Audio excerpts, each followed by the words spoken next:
Ils sont de gauche, de la vieille gauche. Quand je vois, honnêtement, une politique de gauche, comment dire, ringarde. Archaïque. C'est ça qui nous fait mal. Et ça, j'ose le dire. Je suis un libéral pur et dur pour regarder ce qui est en train d'être fait. Mais vous faites qu'un l'entrepreneuriat est mort. Vous faites qu'un moi, aujourd'hui, je me dis, je commence à avoir peur. Je dis, bon, ok, on a une république des inspecteurs d'impôts. Ok, très bien. Les fonctionnaires ont pris de ce côté-là, là, ils ont pris le pouvoir. Moi, le juge, il commence à me dire, ah bon, c'est la république des juges qui arrive. Mais moi, le secteur privé, je fais quoi? Mais je m'en vais. Bien sûr. Non, la VDF. Et justement, est-ce que pour confirmer li nga wax, moi je connais des hommes d'affaires sénégalais et j'ai deux cousins qui sont très riches. Est-ce que justement de foofu moo nekk tey les vrais enjeux yi nga xamante ni le premier ministre en premier chef et surtout le gouvernement foofu la ñu waroon penché wu que c'est querelle-là yi nga xamante ni ça concerne le parti Pastef. Le parti Pastef c'est très bien, c'est le premier parti qui fait lu mu tudd waxtaan si biir mu teg ko sur la place publique. Conseil national et tout ça. Ils sont dans l'air du temps, numériquement, digitalement, tout ça, vraiment. Ils sont dans l'air du temps. Félicitations, Tadjou. Mais là, ça concerne Pastef. Encore comment on donne voir que stratégie, remobilisation des troupes par rapport à un projet. Bien sûr. Un projet dans le projet, peut-être. On va maintenant peut-être avoir un projet dans le projet et on va le découvrir, oui ou non. Et lui-même, il a dit, hein, dingen gis projet bi bu yagul dara la dul génné togal fi ma koy wax dégluma oui ñi may filmer non waxuñu projet bobu là il parle de projet où Ousmane Sonko bu mu annoncé ci sen conseil national il a même parlé de l'installation de bureau politique et tout ça. Il parle de remobilisation des troupes yi nga xamantene mom la Ousmane Sonko bëgg di def pour au niveau de Pastef pour maintenant ay échéances yo xamanteni annoncé ne ko loolu la koy xamanteni que lui-même il l'a dit ça a sorti de la bouche d'Ousmane Sonko qu'il y a un projet qu'on va vous présenter. Bien sûr, parce que Ousmane Sonko, Premier ministre, le président de la République. Et moi, ce n'était pas comme ça. Madame, c'était l'inverse.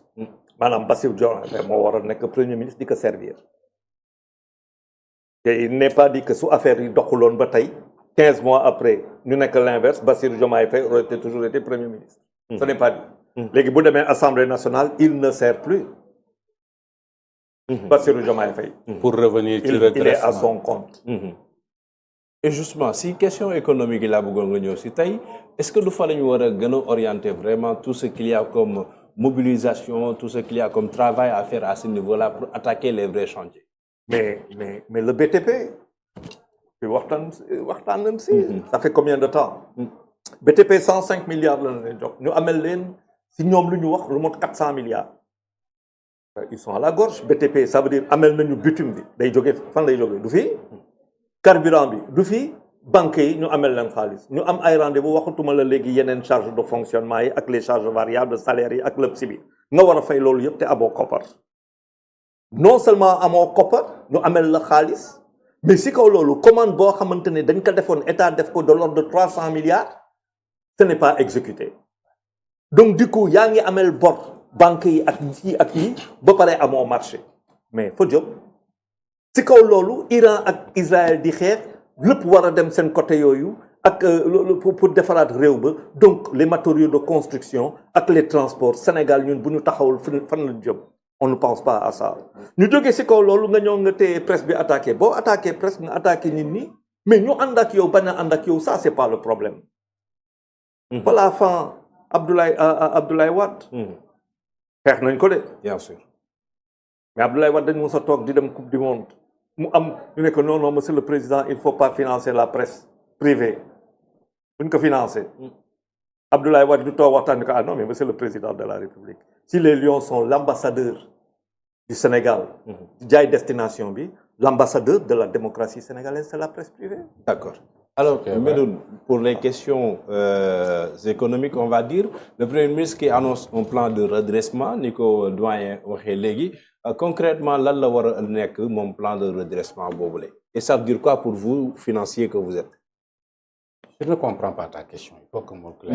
Plan de redressement, bien, le Premier ministre annoncé ni tay réew mi toll na fo xam il faut que ñu dem ci plan de redressement concrètement soo ñuy expliquer lan la plan de redressement di wundu ak lan la war a nekk exactement lenn kese day wundu il a échoué il a été élu avec le nom de projet.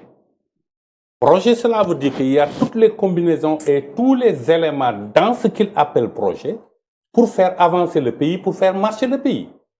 On lui a confié le destin donc de ce pays-là. Pendant 15 mois, rien ne bouge.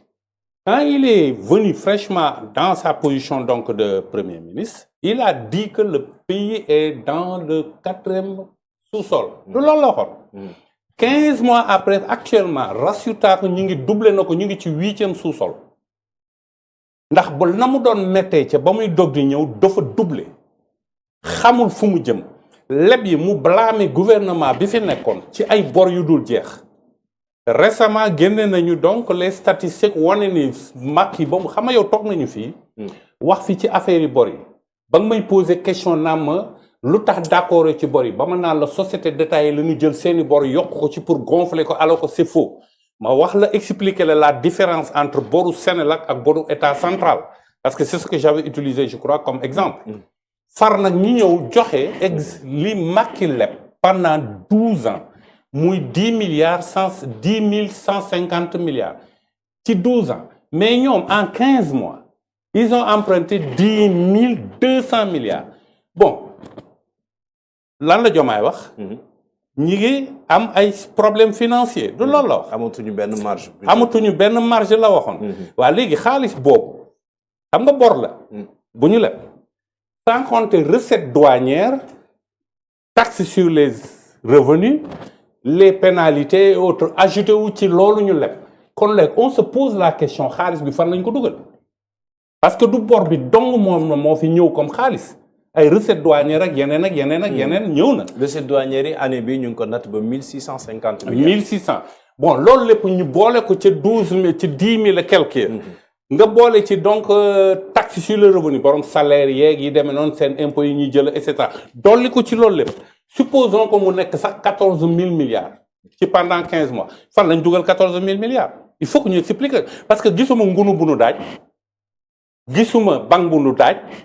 gisuma ñu tabax non gis nga nax duñu nax nit ñi il faut que ñu mu leer télévision yaa ngi fi nit ñi nelawuñu nit ñaa ngi dox di xool lu xew ak lu am mënoo dajale ci sa loxo ay milliards ba muy 14 000 te waxuñu fan nga ko dugal kay jóge fële ni na ngeen toog te xam ni du ngeen añ parce que matt mi dafa tooy lu tax mënoo dem fexe ba andil nu matt mu ñu toggelu nit ñi lekk lu dul naan leen toog leen da ngeen di digner cela veut dire que donc ils ont échoué lu ñuy redresser lan la cela veut dire que donc seen projet bi nu wax ni moom la ñu jaay nit ñi ba naxe ko nit ñi teg leen ci pouvoir bi dafa demul ñuy wax ci 15 mois donc parce que pour nga mën a wax sax pour nga mën a wax li nga wax c'est vrai on aurait pu parler d'ajustement ou de réajustement mais dawalal au moins lu mat 3 ans 4 ans nga xam ni circonstance am na wala crise économique am na wala am événement bu am bu nu perturber nga ni on va faire un ajustement mais ils ont parlé de redressement cela veut dire que lañ doon def la ñuy redresser comme li ñu doon def la ñuy redresser loola baaxul woon kon loola la ñu naxe nit ñi ba nu jox leen pouvoir bi. il faut donc il faut que ñu honnête aussi wax liy dëgg. liy dëgg mooy la ñu fi andi baaxul. te fii laa toog du benn du ñaar man leen projet amul c'est de la simple littérature. te ku ba d'accord ñu ubbi ko ñu toog ñu dem page par page ma leen di wax lu tax ma leen di littérature la. mais système redressement lu may jàpp mooy du redressement à partir de mars 2024 ba tey redressement dafay couvrir période bu koy précéder parce que redressement ñoom dañuy wàcc ba xaw ma 2019 la wala ba de kii pour redresser l'affaire. mais c'est là où le bas blesse. waaw non parce que ils peuvent pas c'est-à-dire ils ne peuvent pas être ñoom seen bopp mënuñu tirer seen balle une balle dans le pied en disant que nous allons redresser ce que nous avons fait en 15 mois c'est pas ce qu'il dit. C'est le cas parce que lui il a promis donc de régler tous les problèmes dans les dès les 2 premiers mois. waaw mais ce qu'il dit c'est dafa amoon ñett c'est-à-dire moom Sénégal Macky Sall mun nga ñett nga mën a wax si moom nga ne yàq am na mun nañ ko nangu te loolu am na nga ne jël xaalis détournement am na loolu mun nañ si wax am na mais da ngay yokk aussi liggéey am na et il a travaillé si Macky a pu avec ce qu'il avait yàq-yàq sàcc am liggéey waaw léegi moom il vient il dit redressement il faut que ñu effacer yàq-yàq bi il faut que ñu effacer il faut que sàcc yi ñu régler ko et defar gi lan lañ si yokk. waaw booy sàcc yi mooy ñan. non sàcc y a des noms qui sont cités il y a des gens qui transigent et c'est pas parce qu'on transige qu'on met ça dans la presse. waaw mais on a cité des personnes accusées de volte alors qu'ils n'ont pas volé. non encore qu'il y a la présomption d'innocence. non non dañoo waaw c'est-à-dire am na ay nit ñu te ak yu demee noonu mais procès bi mooy définir un certain nombre de choses donc la présomption d'innocence aussi faut ñu kii ko. dama ne tey moom son problème c'est le fonctionnement de l'État c'est énorme 16 néewtu fi conseil économique et social dañ ko dindi woon parce que c'était un gouffre financier noonu lañ ko jàppale woon ba pare mu nekk foo xamante ne dañuy caser ay politique ak yu demee noonu encore que conseil économique et social faw mu am au collectif territorial ak yu demee noonu autorité territoriale ñu dindi ko fii léegi ñu am toujours ñu am un fonctionnement de l'État qui nous coûte très cher gannaaw loolu la dette. Cela veut dire que ba ñu éliminer les ba léegi on a toujours un fonctionnement qui coûte très cher. exactement ça c'est le constat on a éliminé. je suis d'accord au lieu mu wàcc mu yokk. je suis d'accord. donc on peut se demander pourquoi avec tout ce qui a été éliminé. oui wàccul. c'est vrai. constat bi qui m'a fait froid dans le dos c'est que premier trimestre bu ñu xoolee la rubrique investissement intérieur public. on a parlé de 2 milliards et quelques. Sur 174 milliards bu ma juumul du précédent trimestre, ñu ne 2 milliards et quelques. Ça m'a posé un grand problème. Mais boo xoolee fayuñu nit ñi commande amul, que l'État est le principal pourvoyeur de marché, lan lay indi. Donc du point de vue économique, il faut relancer l'économie.